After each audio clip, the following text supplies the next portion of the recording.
Illini Basketball Podcast, episode 217. Is that right? 217, baby. Yeah, terrible area code. Wow. Yeah, May 8th, correct? Yeah, May 8th, 2024. Maybe the last episode where I don't have to have my camera off, possibly. Hopefully, I would think, unless we do one in the next 6 days. Still a basketball. Yeah, well, you live and breathe basketball, okay? And that's what we're doing here. And it feels like every time Illinois lands a player, we have to talk about it, and we have to come back on the podcast. So we're doing that with this. The Illini land the Croatian big man Tomislav Ivisic, not to be confused with his brother, who was at Kentucky last year and transferred to Arkansas to follow John Calipari. Remember, they also had the eligibility issue where they didn't fully get him eligible to play at Kentucky until January. So yeah. Hopefully that's not a concern here. It's a good thing that they're getting him in and committed in May. Plenty of time to figure that out. I would think that Illinois wouldn't put this much resources and time and effort into landing Ivisic and trying to land other European players without knowing that those guys can come over and play right away. Yeah, true. And Antigua, has experience in this with his brother Zvonimir. What did you say his name was? Big Z. Yeah, I don't know how to pronounce his brother's name. I'm glad that you got his name. Are we just gonna call him Tom? Or is it Tome? It's probably Tomislav Ivisic. Remember, I do a lot of stuff in hockey, so I know a lot of these pronunciations. True. Although I don't delve, it's not too much into Croatia. It's more Sweden, Finland. When you have a name that's spelled Roope, it's Rope. Stuff like that. Sean, what's up, man? Thank you for the $5. Hope this guy can score in and out. Early birthday to me. And Dennis Rodman is the GOAT. Thank you. Thanks, Sean. I didn't even know you could do that stuff. I did set it up, but I would say the brother's name is Zvonimir. Right. How could the Z be silent is really my thought. So it's either Vonimir or Zvonimir. They call him Big Z, so it shouldn't be silent.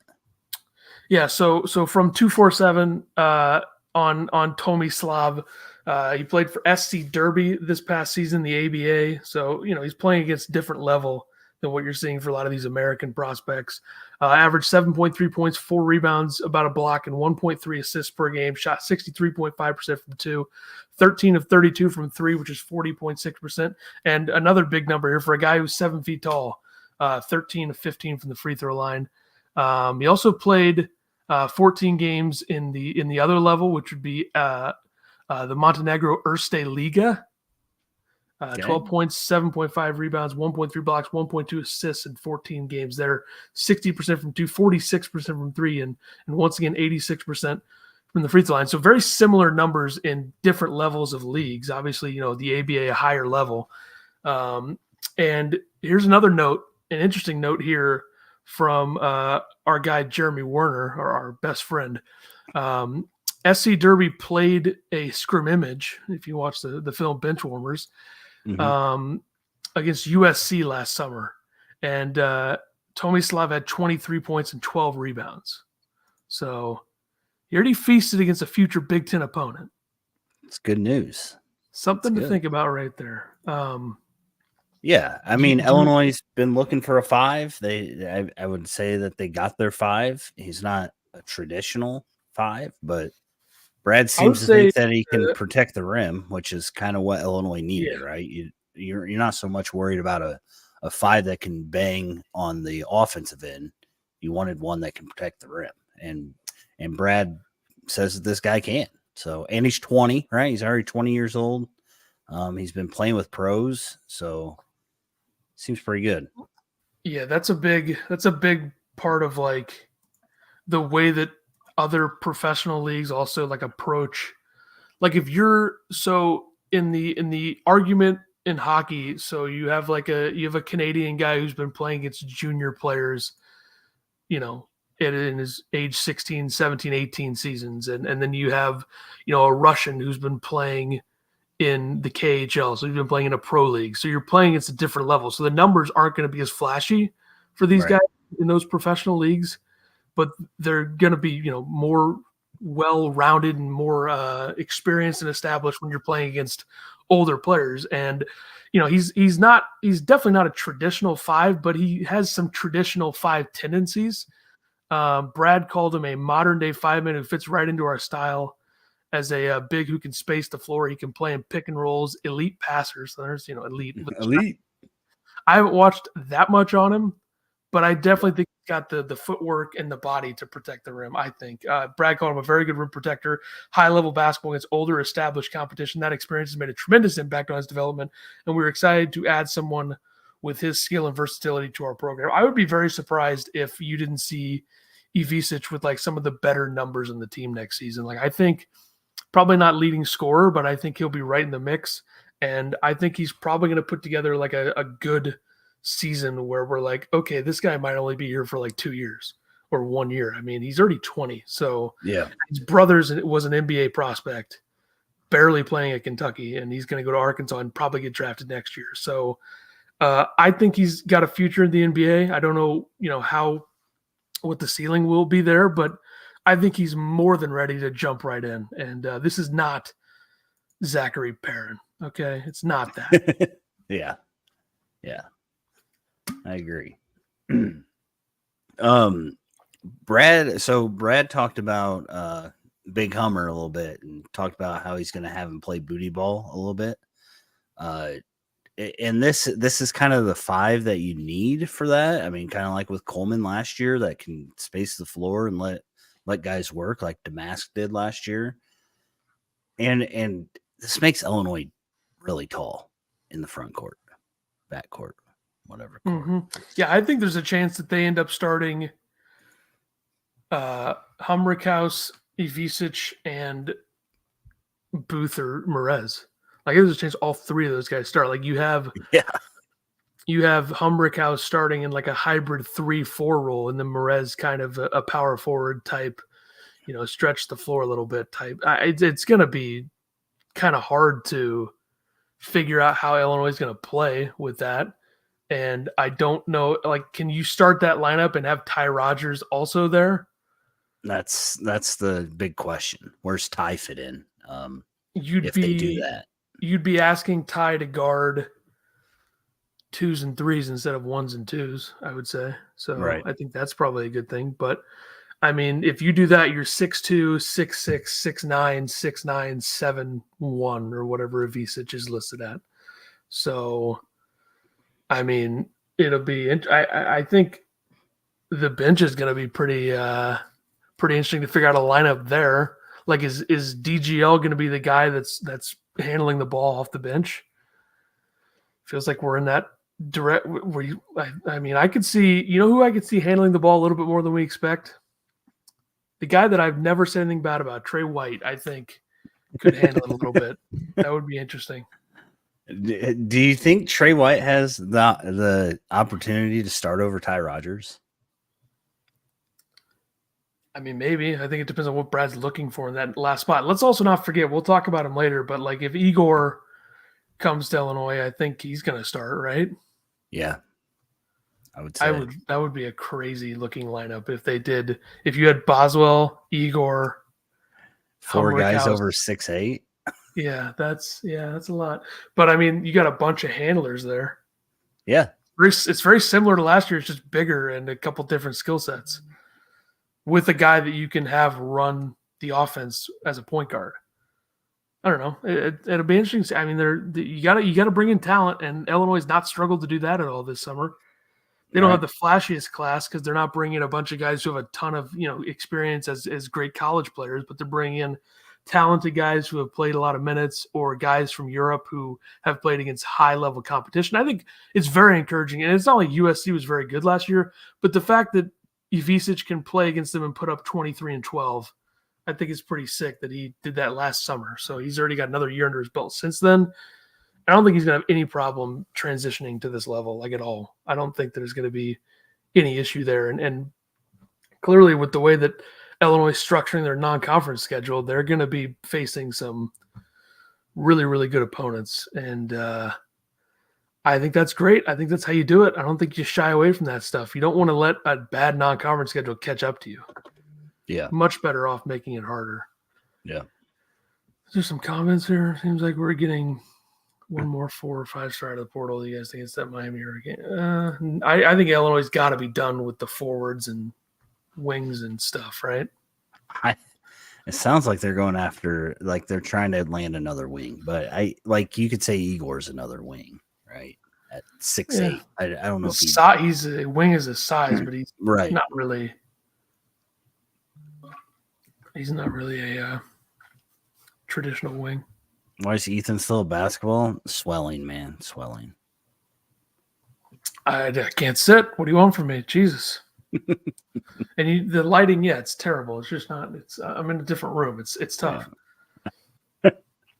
If I were like 4'2", I'd be able to stand at my desk downstairs, but I'm not. Too tall. Way too tall. Like 7'4" is what I'm standing at right now. I bet I could throw a strike at the Cubs game for the first pitch, unlike Zach Edey, who way outside. Not even close. So far outside that even Paul Goldschmidt might not have swung at it. Who knows? Though? He probably would have. Wooga Poplar is the Miami player. Very talented, but I don't really see where he fits in like at all with this team. Like, I don't know. What are we, Indiana, just adding a bunch of redundant players? Like, maybe not this year's Indiana team, but in the past, I'm saying. Yeah. You know what? He is 6'5", 197. 6'5". I thought he was like 6'8". That's on me. Is he good enough to be a 2-guard?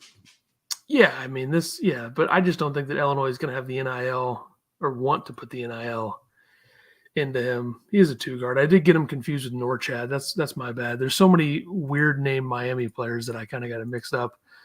I mean, if they can get him, great, but I don't think that that's their number one priority right now. And I think he's probably going to end up, but he seems like an SEC guy to me, or maybe a Big 12 guy. I don't know who reached out. Illinois reached out. They're on that list. Yeah, there were other players as well, or other teams that reached out. Let's see: Kentucky, Arkansas, Duke, Villanova, St. John's. That was the USA Today article about where he could end up, but I don't know who's actually contacted. He's an East Coast guy, too. He's from Philly, so Villanova makes a lot of sense. Yeah. Yeah. Out of high school, he picked Miami over Auburn, Georgetown, Georgia, LSU. Yeah, he's going to be a Big East SEC guy. Guaranteed. Not happening. We gotta stay overseas to find another guard. Or large guard. Large guard. DJ Wagner, Cedric Coward, Jackson Robinson, and Wooga are probably the best wing players available. Those are all like 2 guards. Wagner might be a 1. Yeah. How do you say that Igor's name? Demin? I would say it's probably Demin. Okay. But I can do a little research on that. I haven't actually heard how it's pronounced. Do we just want to talk about him next? Yeah, we'll transition from one European player to another. Yeah, sure. Okay, it's Jagor Demin. Jagor Demin. Interesting. That's completely. That's not even close. It's completely unverified. Okay, but that's what I'm reading. Where are you reading this at? The message boards. Oh, okay. Anyways, yeah. So apparently Illinois is in contact with. Okay, so somebody on the message board Igor knows a Belarusian who speaks fluent Russian. Likely pronounces his name Jagor Demin. Let's go with that. That's cool. Jagor. Like with a Y. That's how they. Yeah, remember. We Americanize shit all the time. Like there's the J in Sweden is supposed to be silent for Swedish names. Mhm. So if you're a hockey fan from the Rangers, Mika Zibanejad is what Americans call him, but it's actually Zibanejad. So Okay. like we American, like I feel like Yegor Koshnikov was somebody that existed. I think the Suns had a head coach named Igor with an I, but it was actually supposed to be pronounced Yegor. So let's go Jagor Demin. Okay. Um, Jagor. Brad's making us podcasters work when it comes to pronouncing things with these players.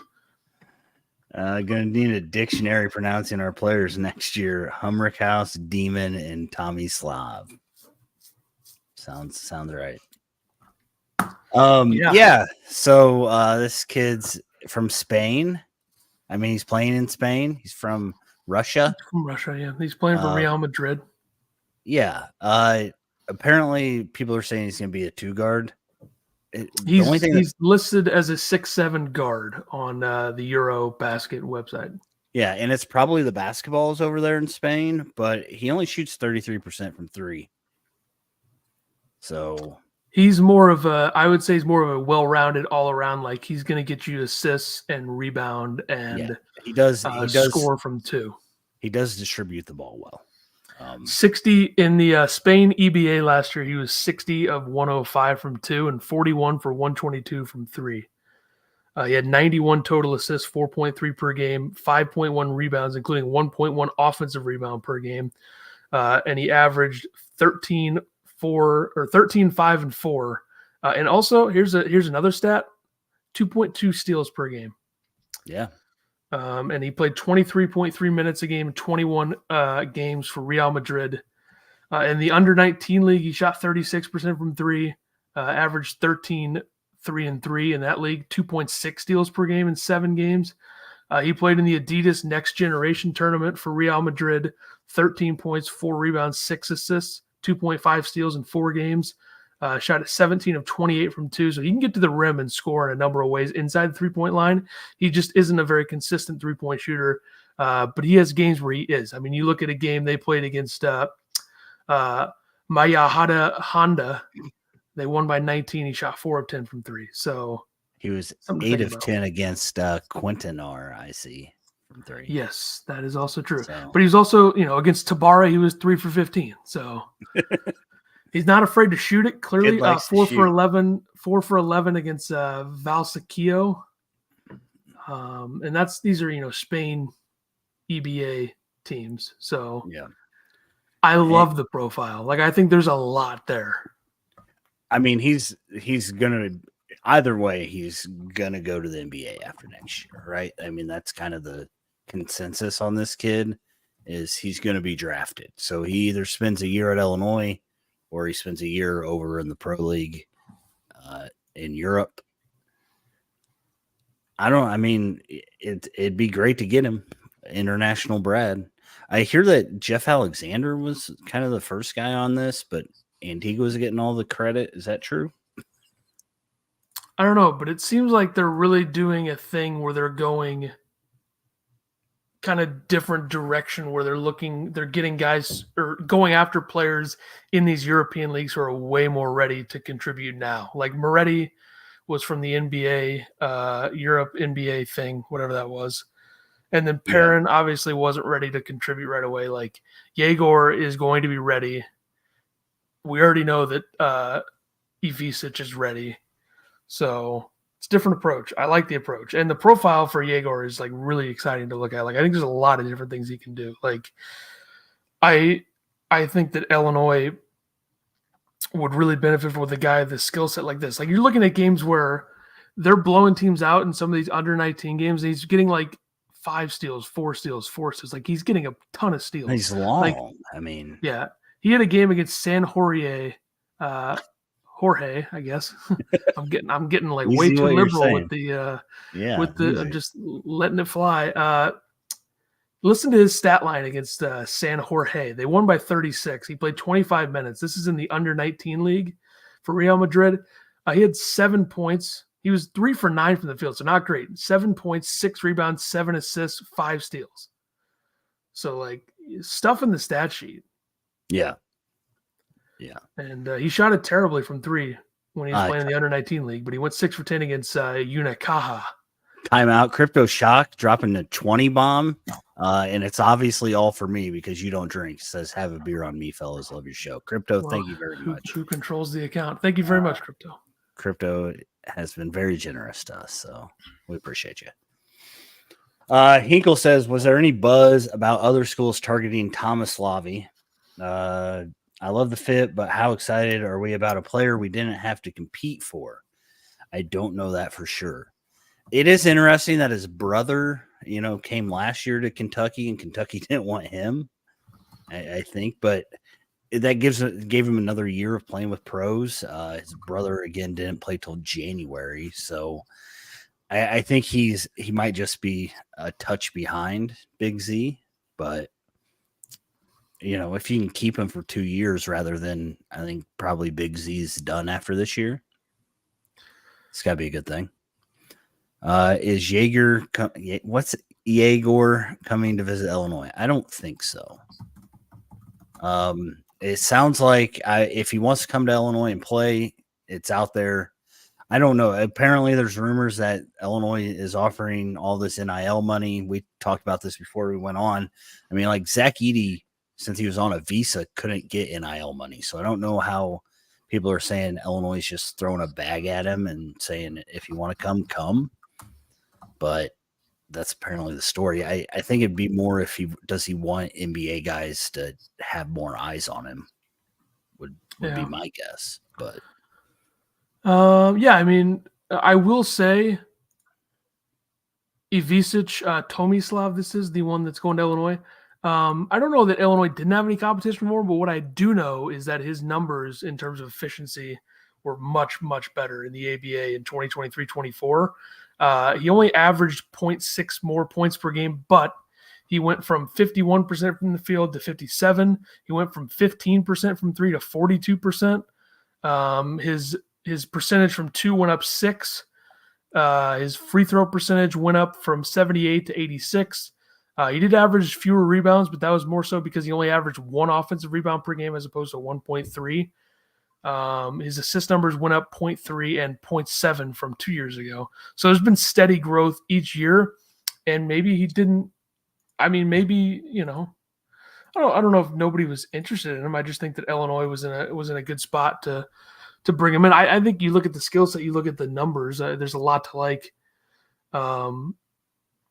about it, but I don't know how the NIL stuff works at all. Like, I know that there's something with passive income for European players and not promoting stuff. I don't know. I mean, sounds like they have to buy out his contract and pay him NIL. Yeah, I like I said, I don't know how NIL works exactly, but they talked a lot about how Edey couldn't make any money because he was on a student visa. So it's also, that might be changed now too. I don't. Can I say the P word? That's I'm not going to say it. Canada. Are we saying like buy out his contract from Russia? From Real Madrid. From Real Madrid? Like, I wonder how much that would be if that's what he's talking about. Can't be that much for a 19-year-old or whatever. God, he was born in 2006. I don't know. I mean, there's a lot to like. The people are saying a lot to like. Yeah. I mean, we talked about it a little bit, but like this team has a lot of guys that could end up in the NBA. So this European basketball message board that I'm looking at right now said he's an international to keep an eye on, mobile, 6'9", nice passing chops, can defend, athletic, non-broken shooting mechanisms. There is some talk about him heading to the States next season to play in the NCAA. So, I mean, if he wants to, then why not? Why not make it work? That's what I'll say. Why not? And it seems like there's very mixed thoughts on this entire thing, whether it's like, oh, Illinois doesn't have the NIL for him, or Illinois likes where they're at on him, or Illinois feels like they're going to get him. Like, I have no clue what directions he's heading in. All I know is that this is the guy that I want. I want this guy on the team. Because not only are you expanding the idea that, hey, we can bring in guys and develop them and get them to the next level, which is very important to establish that. And Illinois has been doing that for the last 5 years under Brad, establishing the fact that we can develop guys into NBA players. We can develop talent. Like, there was no guarantee that Ayo Dosunmu was going to be a guaranteed minutes NBA guy. He's a top 30-ish prospect. He came to Illinois, played on a terrible team his first year. Next 2 years took off, developed, probably should have been a first-round pick, drafted early second round. So they developed him. If Coleman Hawkins gets drafted this year, which I will talk about that in a minute, but that would be another example of that. I think Illinois helped Terrence Shannon take his game to the next level offensively, which I think will be a big talking point when he does get drafted this summer. And there's a bunch of guys in this team that Illinois has the opportunity to help develop and get to the NBA, which isn't the only thing we should be wanting to do. We're not John Calipari, who's literally seems only concerned with that.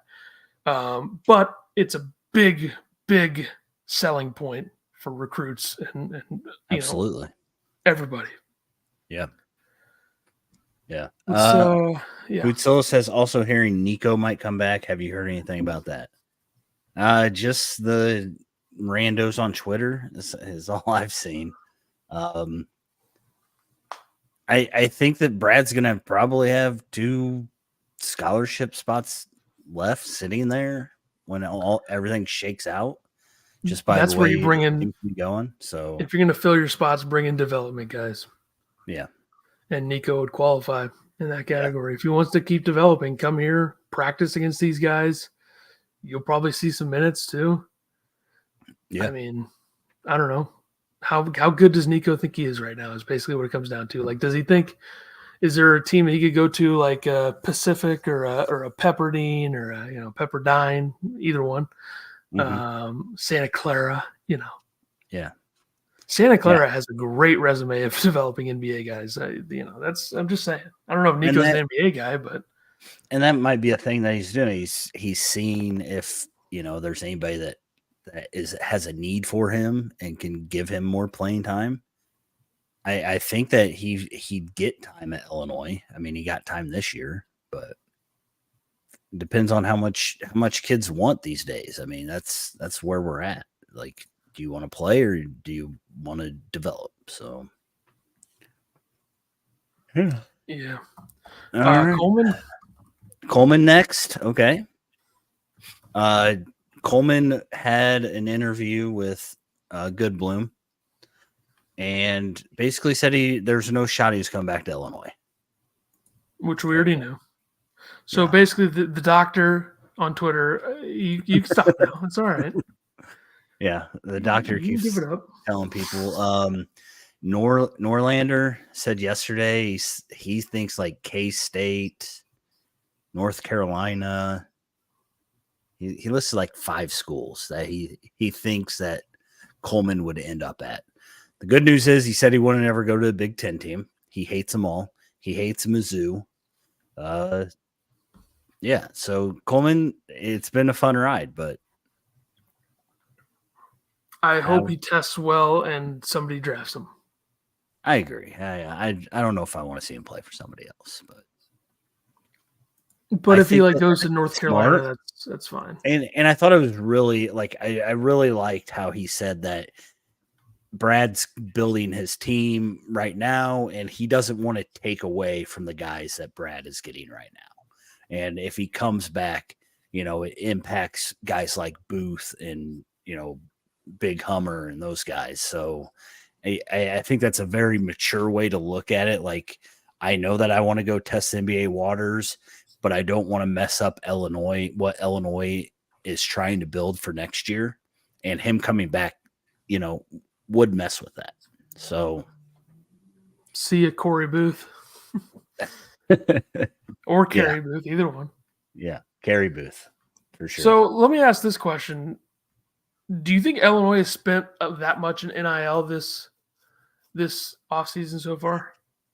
I don't know, because again, I don't know what the work visa guys are, but I can't think that. I mean, Boswell was probably expensive. Yeah, I mean, literally, Cliff Amore got a $2 million offer from somebody, supposedly, and sign with Alabama instead. Yeah.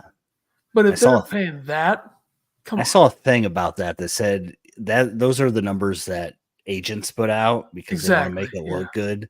So I don't know. I don't know how much money, NIL money they have. Do you have any clue what Terrence Shannon made last year or Coleman? You get any idea? I'll throw some messages out there. Okay. I mean, it'd be interesting to see. I still don't know how.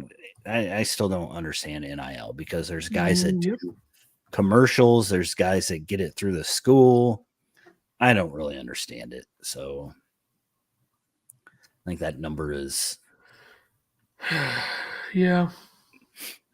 Like, are you asking me, do they have $1 million to throw at somebody if they want to? Probably. I would say they do, yeah. Yeah, I would say probably.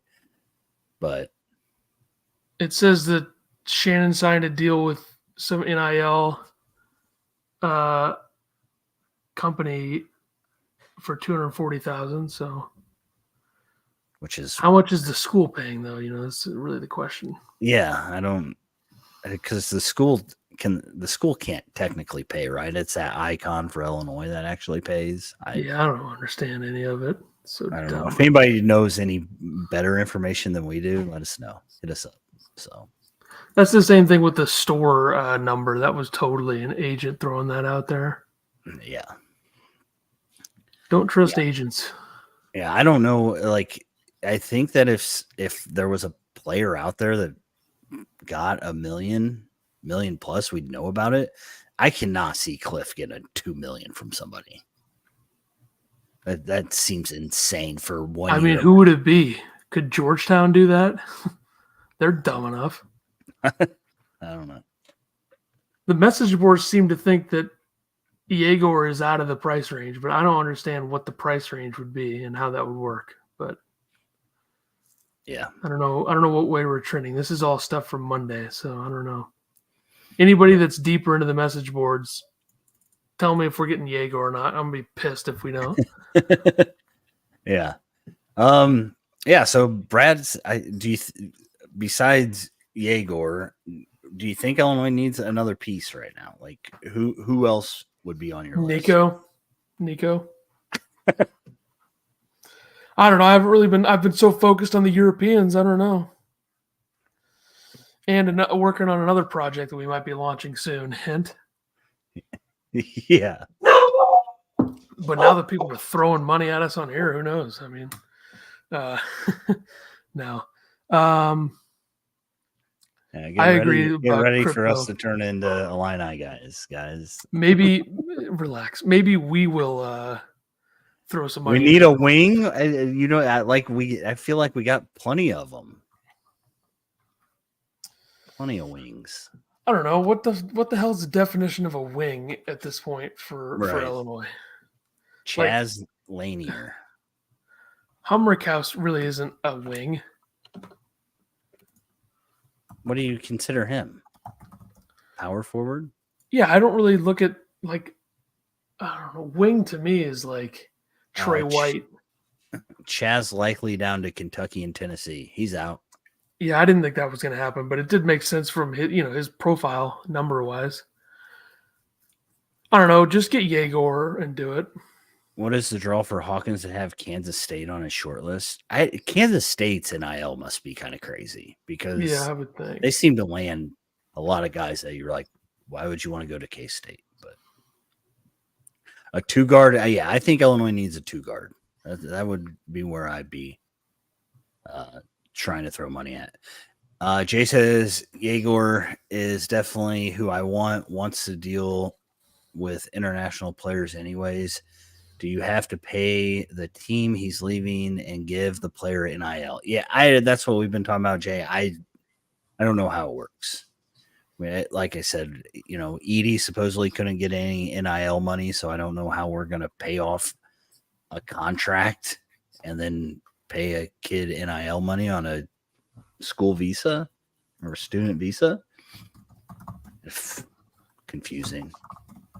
It's confusing. I'm going to try to find out how much he's making from them. You can't. I looked. For the basketball?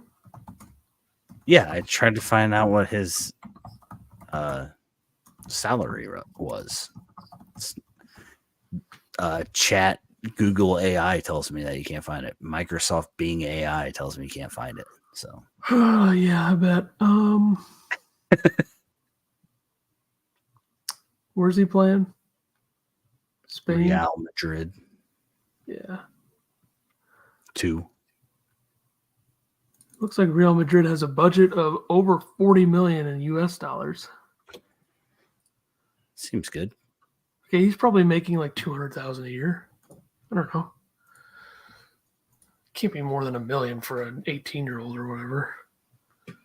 But I think it's like the 4th tier league that he's in. I need to look at this more. I'm more in tune with European hockey leagues than I am basketball, unfortunately, for everybody that's listening to this. Sure.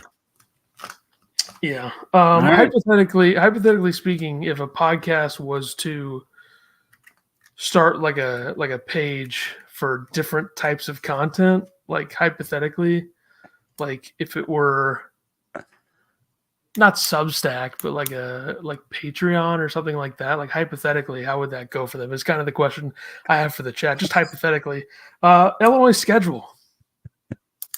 Yeah. Brad said a quote, he's harder than ever. I mean, it's harder than ever. So yeah, they got the Tennessee home and home, so that'll be in Champaign this year, right? Uh-huh. They got Alabama they're working on in Alabama. In Birmingham, right? Neutral site, yep. And then next year will be Chicago. Okay. And then Duke, who is deathly afraid of the home and home, would be an MSG game against Duke. Brad loves MSG. But I also think Duke is afraid of the Orange Crush. Duke is afraid of home and homes with good schools. When was the last time? Like, does Duke ever play on the road in non-conference against elite opponents? Like, remember Arizona went to them last year. Probably not. Okay, they went to Arkansas last year. Maybe I'm wrong. I don't know. I just feel like Duke is afraid. Arkansas was awful last year. I know, but it's still Arkansas, and that's before the season you schedule that. The year before that, they didn't go anywhere. 2022, they went to Ohio State. So they signed one with Ohio State. Or no, that was actually Big Ten ACC Challenge. They didn't have a choice. They went to 2020, they went at Michigan State, but that was probably Big Ten ACC Challenge. They're ducking us. They don't want to play at the Assembly Hall, State Farm Center. They will play at Arizona. Talking about Duke. Did they sign a home and home with Arizona? I didn't know if that was actually a deal or just Arizona was going to them. I think Duke's schedule is not easy. So I just saw a bunch of comments. They're afraid of the home and home, so I wanted to make a joke about that as well. But I love that Illinois is going to MSG, those soft ass rims. I mean, we're going to score 100 points again. You guys seem to really be worried that nobody else wanted. That's where, like, even with college players, like you've even brought this up with certain players before, like, oh, he had offers from this school, but he comes to Illinois, he's going to suck. Which I don't think that's always the case. I think first of all, we need to trust the evaluation from the staff. Yeah. Secondly, we need to trust like Illinois has a certain type of player they're looking for, a certain type of guy they know they can develop. Like just because the offers weren't the greatest doesn't mean like that much, in my opinion. Because I think there's examples where you either need to trust the staff or you need to trust the player that they're going to be able to develop. And I think it's worked out in several cases. I mean, you look kind of at the places that Coleman Hawkins was looking at out of high school. It's not the greatest list ever, you know. He had an Arizona offer, he had a USC offer, Rutgers offer, Nevada, Washington State. He visited Rutgers, he visited San Diego State, and then he visited Illinois. So, like, you know, he's a 3-star. So it's a good list, but it's not an elite list. Like, I think we probably put too much into that. And I think it takes a lot more effort to go to Exactly. That is the other thing. get these guys too. Getting European players is not something that many schools want to put a ton of resources into, because think of the schools that have those European guys. It's a small list that bring them in every year. Gonzaga, Arizona. What do those schools have in common? Tommy Lloyd's a Mark Few guy. That's the way that they operate. They bring in Europeans all the time. You look at Larson from Arizona. You look at Ballo is from overseas. I don't know where he's from, but he's not from the United States. Gonzaga's had a bunch of those guys as well. So not every school wants to do that. Some schools just want to pay a shit ton of NIL money for guys who have been who are going to their fourth school in 5 years. Yeah. So AJ Store, and Illinois is not doing that. So Tennessee at home. We are all over the place. Duke at MSG. Yep. Alabama in Birmingham. And Mizzou, as always, is building a better team than they were last year for sure. What's Illinois' record in those 4 games? Right now, 3-1. Really? Lose to Alabama. I'll go 2-2. I think they'll beat Tennessee home game. They're due to win one of those home games against, like, they lost to Marquette. They lost to Arizona that one year. They're due to win one of those against a big opponent. And I think MSG, it's literally impossible for them to lose. Doesn't matter who's playing. They don't lose at MSG. Sure. And they're better than Missouri. And Alabama might be preseason number 1, so that could be a problem. Illinois has been better than Missouri a lot in the bragging rights games. The levels are different now, though. Even Missouri's team now is not going to be close to what Illinois has. I guarantee it. Lock it in. Illinois got a better coach. Illinois got a better system. Illinois got more talent. Illinois knows that it's bullshit that they ever lose to these losers. We got 2 guys who played in it last year. So, Missouri's going to have none, right? Nobody's returning to that team. Hinkle says Ethan's come a long way on the international players. I seem to remember him trashing Moretti and Perrin the entire time they were at Illinois. I don't think I trashed Moretti that much. I think I was kind of a Moretti guy. Perrin, yeah. I think but I was the more. Perrin thing, the Perrin thing was not based on the talent. It was more so based on people thinking he was ready. And I am very much in favor of, I like players who are ready to go now. And looking at the profiles of these players, I mean, look, Tomislav's 20 years old, and Jagor is a clear-cut NBA prospect. Nico's got a long way to go. Perrin, I think we thought maybe down the road, if he develops here, he can get to the NBA. But Illinois just didn't. That wasn't ever going to work out. You can't really develop guys like that for 4 years or 3 years or 2 years, especially if they're not fully committed to, hey, I have to come and play right now, which seemed like Perrin was, and he wasn't gonna. He played 5 seconds against Indiana and looked like a baby deer out there. But yeah, I like, and there's also a certain type of player that I like. Like, I like guys who are 6'7" and can run the one, or can do those types of things. And I like, bigs with guard skills, which I think is what these 2 are. True. I was going to look something up. Did Missouri have the number 1 recruiting class last year? No. 27th. Football. Yeah. 27th in basketball. So they are Zachary fifth this year. Zachary Perrin is not getting drafted this year, by the way. There's no way. You don't think? Maybe next year. Well, I see a list from the NBA draft room right now that doesn't have him on a top 20 power forwards list. So I feel like that's a problem. He's ranked 52nd, though, I guess, on DraftNet. So, or no, he wore number 52. Whoops.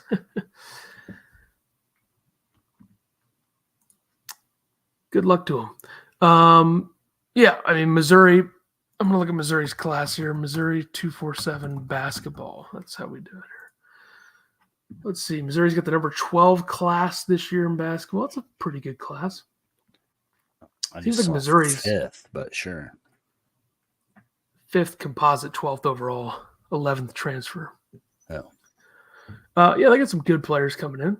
See if they can develop them. They got a 3-star guard, a 4-star 7'3" big, another 7-footer, 6'6". But you can't really build with freshmen. I don't know. Tony Perkins, I don't think he's very good. This Jacob Cruz from UT Martins is a decent transfer. Warwick from what is that? Northern Kentucky, Eastern Kentucky, one of those two. Mark Mitchell's a good get, I think, if they can kind of unlock some of that talent. But I think it's hard to do every year, rebuild an entire team and make it work. And they didn't do it last year. They did the year before. They have way more talent this year than they did last year. The last year's team just flat out sucked. What's Illinois doing? Illinois got a pretty good base of winning, though, multiple years in a row. Okay. All right. And Illinois is also not bringing in 5 freshmen. There's one freshman that's going to play, probably. Well, unless I'm 3 if Jagor comes and you have Ivisic. Yeah. All right. Hinkle wants you to elaborate on the Substack Patreon concept. Why don't you just show the fans the thing you showed me? I'm not going to show them that. That's private information. No, I was just thinking one of the things I want to do this offseason was try to do different things and maybe have a Patreon page for people who want to subscribe and contribute and help out and enjoy the stuff. Ethan's trying to get that trip to Oregon paid for. That's what he's trying to do. That's part of it. That's part of it. and that's part of it. Which that's more content. I mean, think about that. We would definitely do a vlog and other shit there. Take a tour of the facilities. I got some ins at Oregon. So, by ins, I mean, I know some of I don't know them, but they don't know me, but anyway, no, but just one thing I don't want to do with this is take away from this type of content. I wouldn't touch the episodes. Yeah. The concept would basically be, extra. We'd have extra stuff if you paid some money, like just some extra things. Ethan, the idea right now is, I don't know if you guys know this, but Ethan has a bachelor's degree in sports management. That's correct. So. Yeah, and I'm also a basketball coach. No, it'd be the first tier would probably be $5 a month. You don't have to do it. I'm not begging anybody to do it, but I would do some breakdowns on players, maybe hour-long videos talking about new additions and look at some film stuff, some breakdowns. I'm not going to pretend to be an expert, but I feel like I've watched enough basketball at this point in my life. Plus, I have a sports management degree at bachelor's to know what to look at in a player, and it would be stuff like that. I think there's a few games per year. We maybe do an exclusive watch party for the people who would be members. We would still do regular watch parties, but I'm just saying certain games, for example, the MSG game against Duke. That would probably be one that we would just do exclusively. We would send all the subscribers a link and they'd be able to access it. I was thinking during the season, we would do weekly, Zoom call things with all of the members and, chop it up, talk ball, talk life, talk politics, all that good stuff. Yeah. It's a joke. And then I had a couple of other ideas that I'm working on for it. There's a chance we would maybe do another tier if it worked out. I don't think we would start with 2 tiers right away. I think we would start with probably $5 tier and some other stuff. Other ideas would be more content for the college basketball as a whole. We would, post some stuff on that. A lot of this exclusive stuff is going to be me doing it because he just say you're just making us work harder is what it sounds like you're doing. Expanding the brand. Exclusive college basketball, Big Ten content throughout the offseason and season. So you'd see more of us talking about college basketball instead of doing the countdown to March Madness. We would expand a little bit on that. We would do probably Patreon exclusive episodes with people. If you're a member, you can join us for an episode, and we'd probably post on YouTube a couple weeks later, but it would be exclusive. You have to take a background check though. So sure. I had an idea for historical Illini season episodes. That would probably be a part of the Patreon thing if we started that. It can't be on Substack. It's just, it's tough. Thanks for the $4.99, Hinkle. Thank you, Hinkle. And then some interview episodes. Let's say if Brad Underwood ever, stops ducking us and comes on, we would maybe make that exclusive on Patreon. And if you wouldn't have bugged the shit out of Latulip, we might have been able to get him on sometime. But I guess Latula, maybe he's not allowed to go on a direct competitor, which we're really not a direct competitor with what those guys are doing. Maybe in the podcast, StreamYard industry. I mean, that time that I, saw him outside Cam's, he said he'd come on. So I don't know. And there's another podcast in the Illini world that gets players on. So I feel like we could maybe work on that. I mean, Damask totally dodged us before the season. We're the only guy giving him a fair shake, and he didn't want to come on. But it's just an idea. I've wanted to expand this a little bit more for a while, and I think this is a good way to do it. And I think we would also have some merch. And by the way, as a selling point for people who watch us, the first tier is going to be the thin ice tier. So how about that? There you go. Everybody brings it up all the time. So, I'm just saying this could, it might happen, might not. I don't know. Thanks for 1,000 followers on Twitter, everybody. I didn't want to do anything with this until we had that, because our ratio on Twitter is pretty good. It's way better than mine on my account. It's true.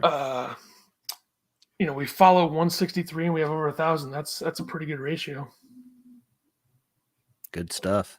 But yeah, Ethan's working on stuff, I guess. I told him he's the brains. I'm just talking head. So if any of this comes and you guys hate it, it's Ethan's fault. If you love it, you can thank me for pushing him to do it. So definitely. So yeah, stay tuned. Stay tuned on the Twitter. I would hope to, if we do this, if we do this, I think mid-May, late May, early June would be a launch idea. I still got some stuff to work on with it, but it's not going to take away from the episodes. For example, if Illinois gets Jagor, maybe one of the first Patreon exclusive things would be like a film breakdown and analysis of his game. Maybe I'd have a special guest on for it, something like that, or I'd do it myself, or I would bring in another basketball coach to talk. Hinkle, I'll screenshot it and send it to you. If he shows it to me again, he probably won't now. But. No, I'm trying to find a good way to show it to people without giving too much away. You don't want to dox us. I'll throw this up there. Just screen grab it. Well, it's just going to be the same. So just be, like this. These tiers here are going to change. So, yeah, preliminary stuff. So I put our name in there. No affiliation with the university. That's important to note, right? Yeah. Yeah. So, yeah, there you go. Something to think about, folks. Something to think about. You don't have to throw us money on here. That's we don't need that on here. We could do it on. You just pay $5 a month. Also, giveaways. We got some stuff we'll probably be giving away if we get the merch thing going. Some shirts, some hats, maybe something like that. Maybe we'll do golf balls again down the road. Maybe we'll make golf videos of us. Throwing 63s out there. I give it in at a golf course. Maybe we could see. I know that he doesn't like people recording on the course, but if it were us, I don't think it would matter. He doesn't? No, I don't know if it was that. I think there was a group one time of younger kids recording all their shots and taking forever, and they were like a group of 5. I think was the situation. So it's a little different. Take forever. No, I mean 2 hours, 20 minutes max. That is if I can play. I mean, who knows if I'm going to be able to play. Came Swing Golf Club. Yeah. So, all right. Yeah. Seems like nobody wants to do it. But anyway, we got to look out for. They all said they're in. What do you mean? All right. Hinkle tells me to tease the page and doesn't even say anything when I do. Ridiculous. Okay. Yeah, right. I know. That was another thing that I was thinking about. I need a better name for tier 2. I agree, but I might not even come out with tier 2 right away.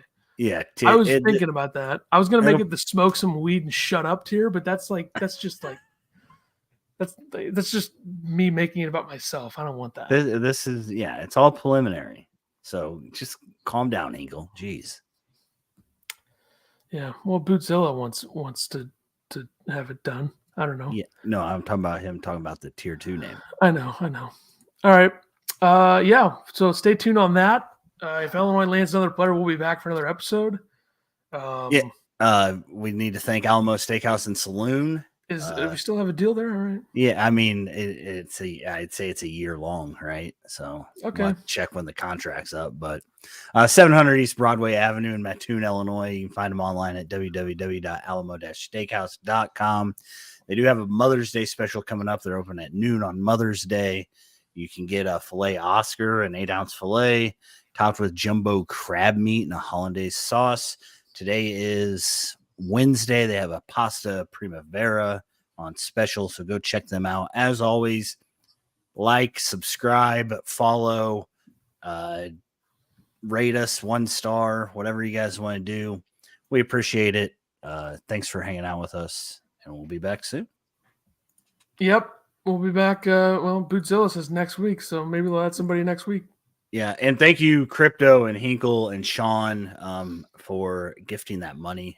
We really appreciate it. Thank you very much. Yep, thank you to those guys, and we'll see you next time. Check out the Twitter for more